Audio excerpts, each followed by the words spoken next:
Okay guys, এবারে শীতটা কেমন কাটতে আছে আপনাদের সাথে সেটাই শেয়ার করব।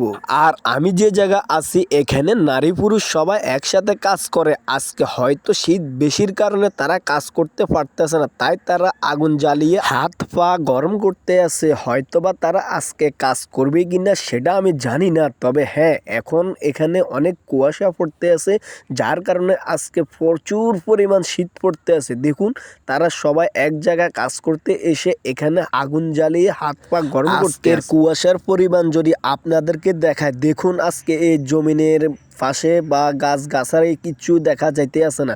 আজকে অনেক অনেক পরিমাণ কুয়াশা পড়তে আছে, যার কারণে কেউ ঘর থেকেও বাইর হতে পারতেছে না।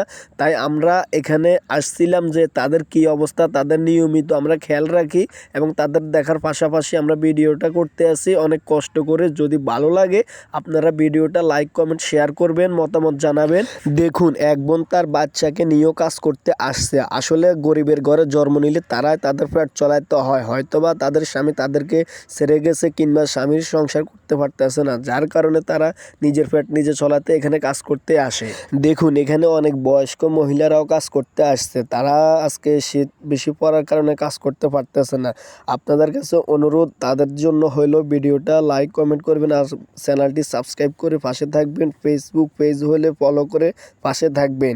আমি অনেক অনেক কষ্ট করে এই শীতের সময় তাদের ভিডিওটা করতে আসছিলাম আর তাদেরকে আমি নাস্তা খাওয়াছিলাম আমার নিজের পকেটের টাকা খরচ করে। তো যাক, আমি ওটা আর বললাম না।